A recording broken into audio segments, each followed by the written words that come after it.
สวัสดีครับกับผมนายณัฐวุฒิ มาอาลารหัส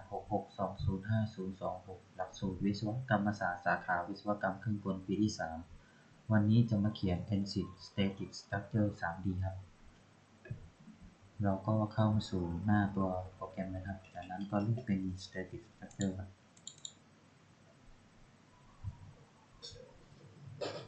จากนั้นก็นี่ครับลงคลิกเข้าไปตั้งชื่อเป็น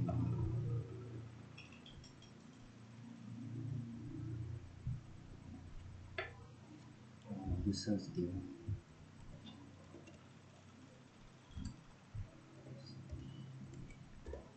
โอเคครับ Enter ครับจากนั้นเลือกเป็น Linear Elastic ครับโอเคครับจากนั้นก็มาคลิกตรงมุมครับจากนั้นเลือกเป็น Shear Rad and นี่นะครับ Percent Ratio ครับ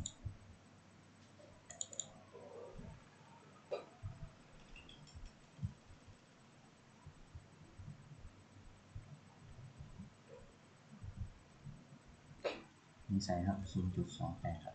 Enter ครับ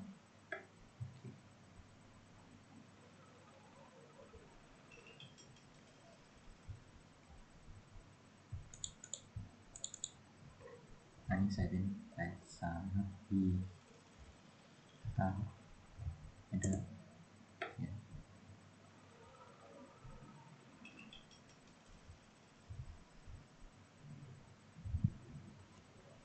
จากนั้นเมื่อใส่นี้เรียบร้อยครับเราก็มาที่โปรเจกต์จา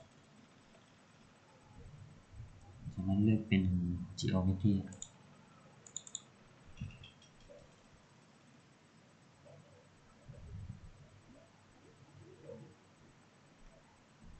รอสักครู่นะครับเมื่อกี้มันerror นะครับกดใหม่นะครับคลิกตรง Geometry คลิกขวาครับจากนั้นกดเป็นNew Design Model Geometry นั้นก็รอสักครู่นะครับเราก็เข้ามายังหน้าที่เรากดเข้ามาแล้วครับก็จะมีลักษณะอันนี้เลยจากนั้นเราก็เลือกเป็นนี่ครับเป็นแกนนี้แล้วก็เลือกเป็น YZ Plane ครับเลือกครับ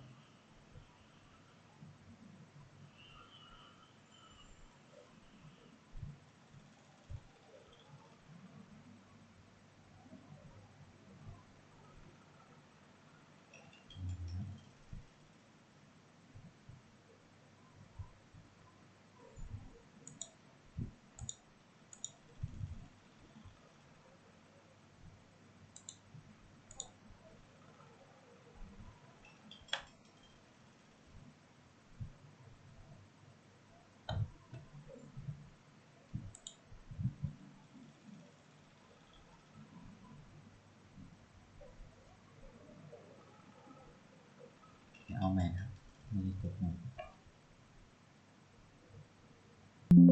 โอเคครับเราก็มาเลือกมุมใหม่ครับจากนั้นเลือกเป็น YZ ครับ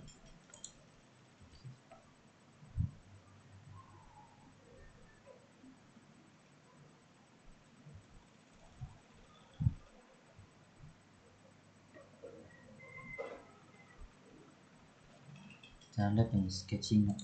บ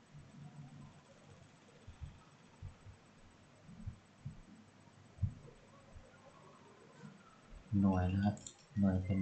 เมตรครับแล้วก็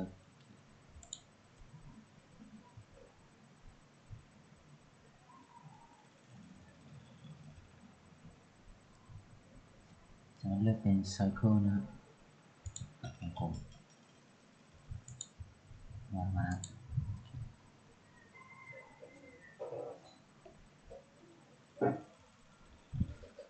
2 วงนะครับ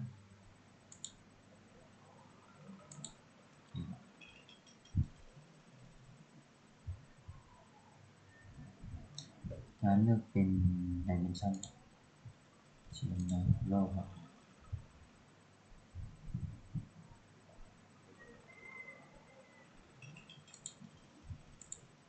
dimension ที่1ครับแล้วก็ dimension 2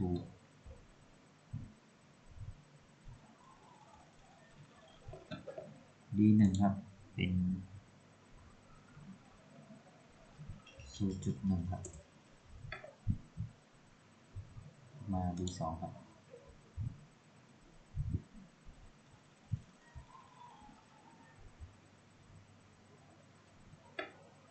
เป็น 0.08 ครับคลิกขวาครับแล้วก็ zoom to fit ครับ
นี่นะ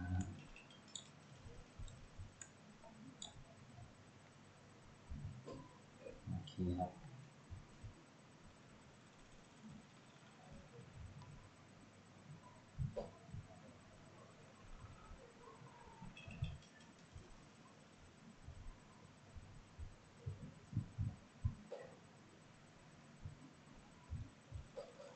จากนั้นเลือกเป็น extrude ครับ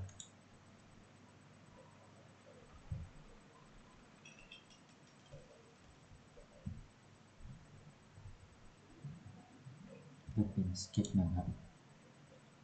จากนั้นกด apply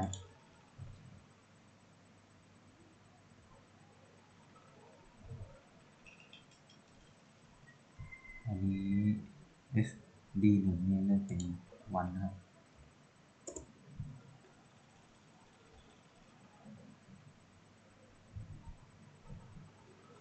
จากนั้นก็ generate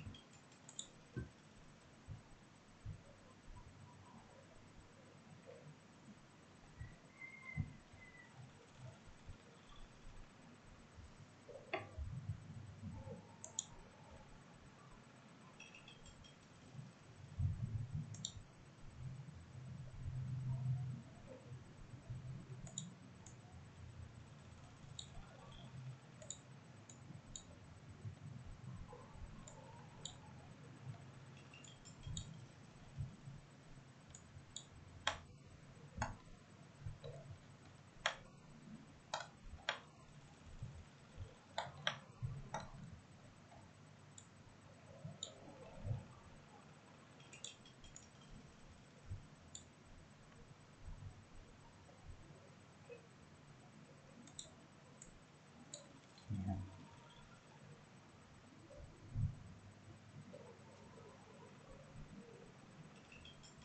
เมื่อเราได้ตัวชิ้นงาน 3D นะครับเราก็มา close เพื่อออกไปหน้าเรียกกันนะครับรอสักครู่นะครับตอนนี้เราก็ออกมายังหน้าแรกนะเราก็มาที่โมเดลครับคลิกขวาครับเป็น edit ครับแล้วก็รอสักครู่นะครับก็เข้ามาหน้านี้เลยนะครับจากนั้นมาที่นี่ครับ geometry ครับ solid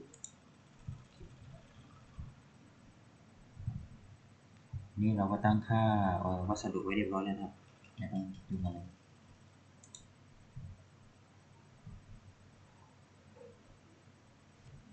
ไปมาที่ Make ครับ Insert ครับ Face Matching นะครับตัวนี้ครับ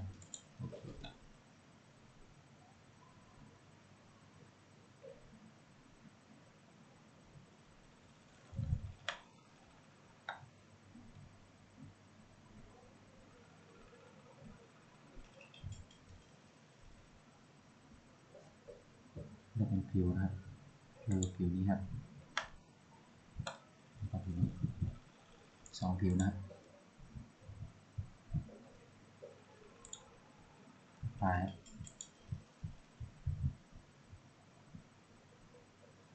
2เฟสนะครับ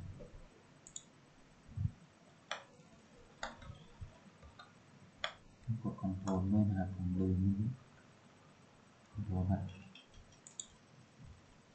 ปลายโอเคครับขึ้น2เฟส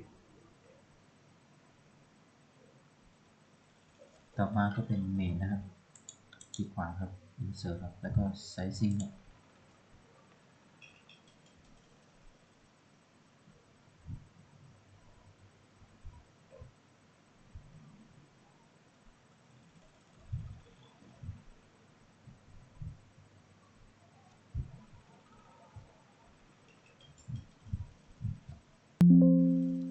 โอเคครับเราเลือกเป็นตัวนี้ครับมุม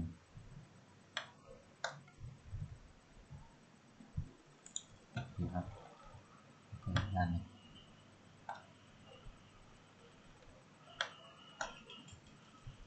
คอนโทรลครับโอเคครับแอปพลายครับจากนั้น number สักครู่นะครับอยู่ท้าย element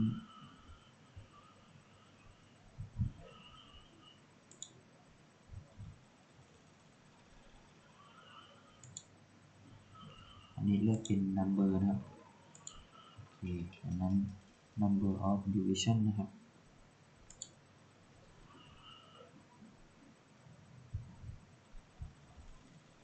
40นะครับ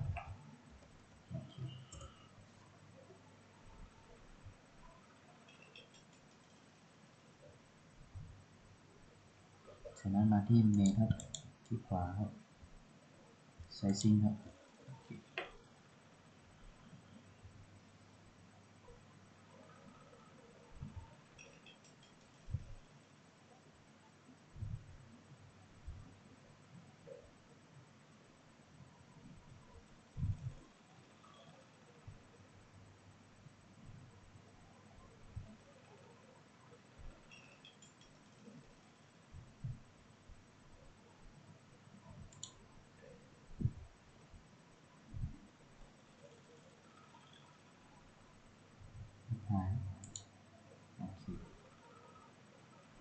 ไทยนะครับเลือกเป็น number นะครับ30นะครับ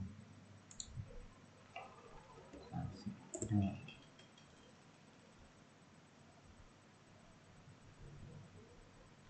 งั้นเลือกเมทครับคลิกขวาแล้วก็ generate เมทครับรอสักครู่นะครับเรา generate เมทเสร็จแล้วครับมันก็จะได้ความถี่ของเมทประมาณนี้เลยครับ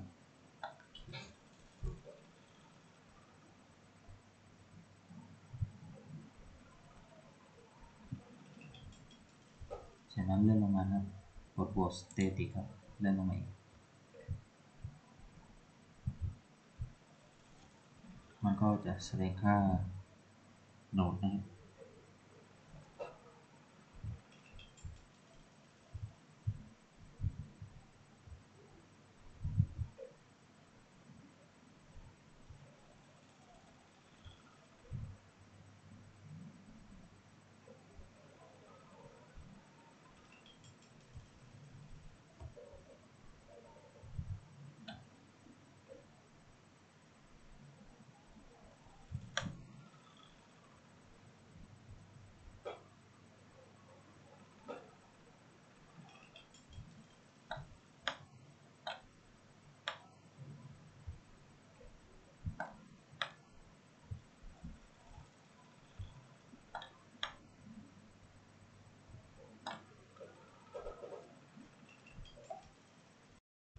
จากนั้นก็เลือก static ครับ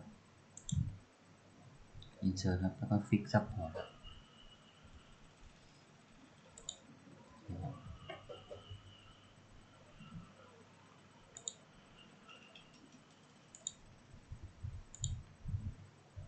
นี่ เลือกเป็นผิวนะครับapply เป็น1 เฟส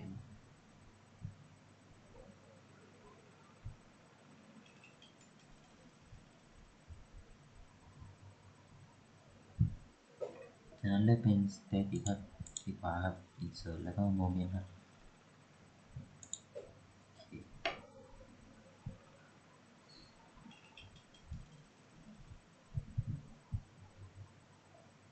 ตามผิวนี้เลยครับ apply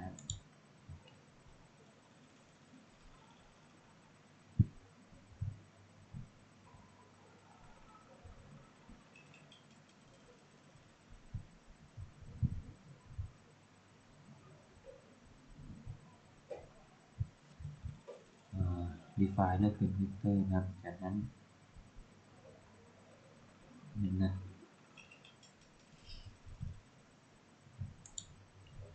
ใส่ค่าเป็น1,955ครับ0.5 enter นิวตันเมตรนะครับปิดจากนั้นก็มาที่ reaction ครับ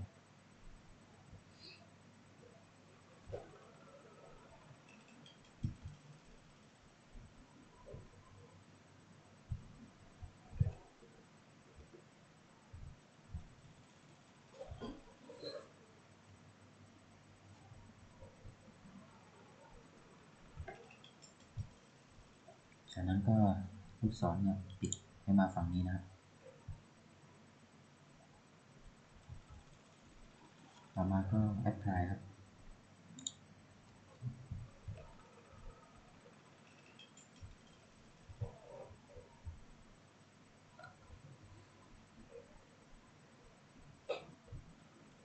จากนั้นมาที่ solution ที่ขวาครับแล้วก็ source รอสักครู่นะครับต่อมาที่ solution ครับที่ขวาครับ insert ครับ deformation จะเป็น total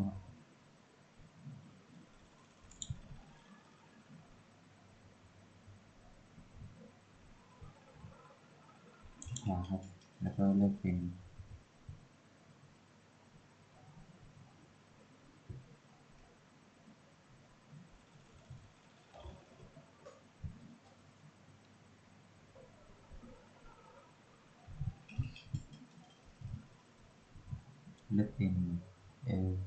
evaluate นะครับโอเค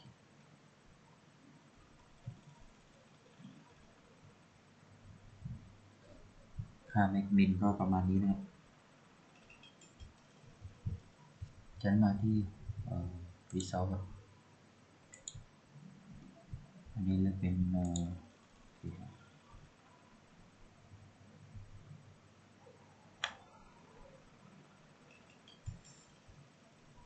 ค่า max min ก็ประมาณนี้นะครับ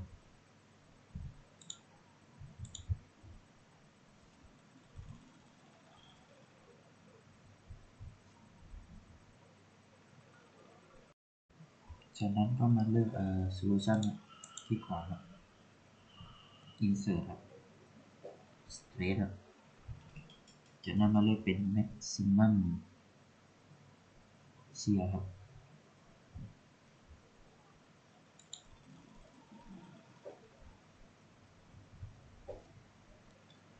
คลิกขวาครับจากนั้นมาที่ overlay ครับ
ก็จะหมุนนะครับ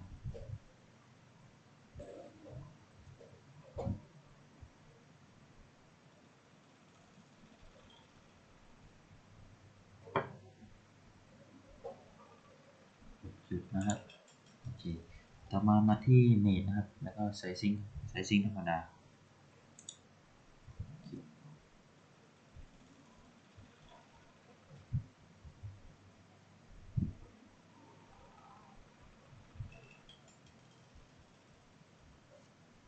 จากนั้นกดกันgenerate ครับ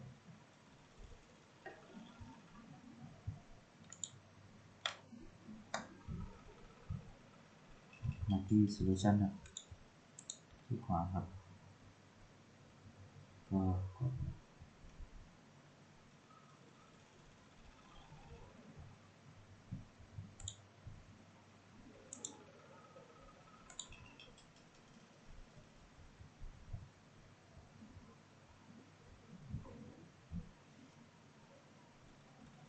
ดเมท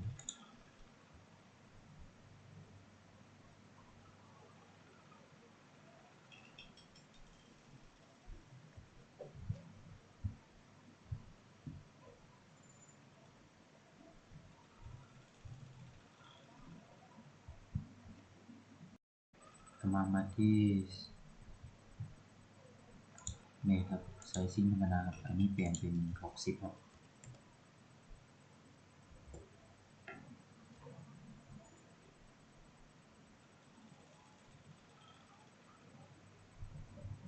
ส่วนไซซิ่ง2เปลี่ยนเป็น50ครับ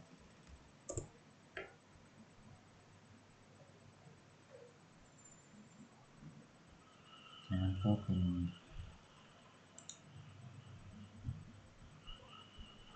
โชว์ครับรอสักครู่นะครับ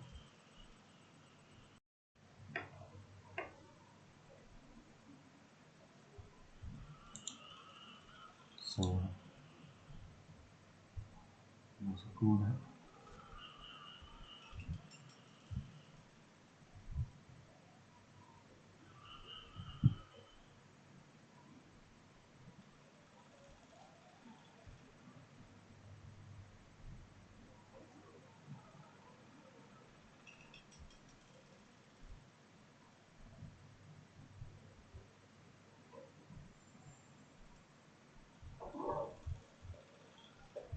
ปรับไม่ได้นะมันเออร์เรอร์นะครับ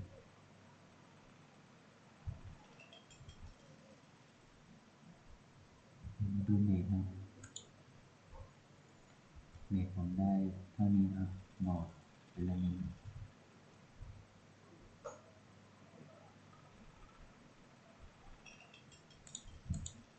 ไซซิ่งที่ปรับ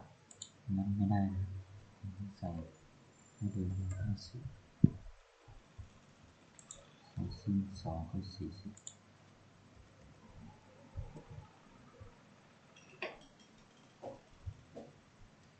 เมื่อกี้ใส่แล้วค่ามันเออร์เรอร์นะครับคอมผมไม่ไหวเดี๋ยวลองดู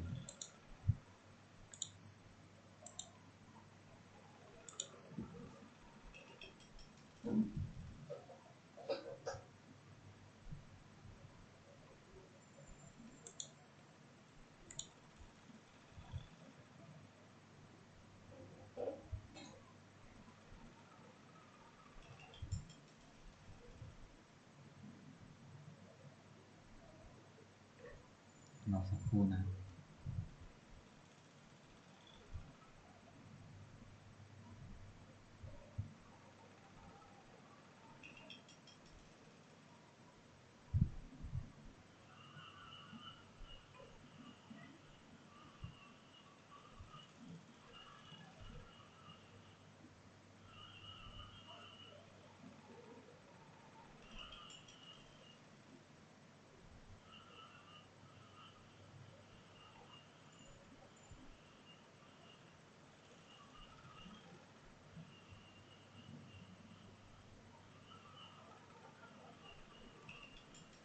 โอเคครับค่าแม็กค่ามินก็ประมาณนี้ครับในส่วนของ total deformation ครับ อันนี้ก็เป็น maximum shear stress ครับนี่ผมก็ประมาณนี้นะครับ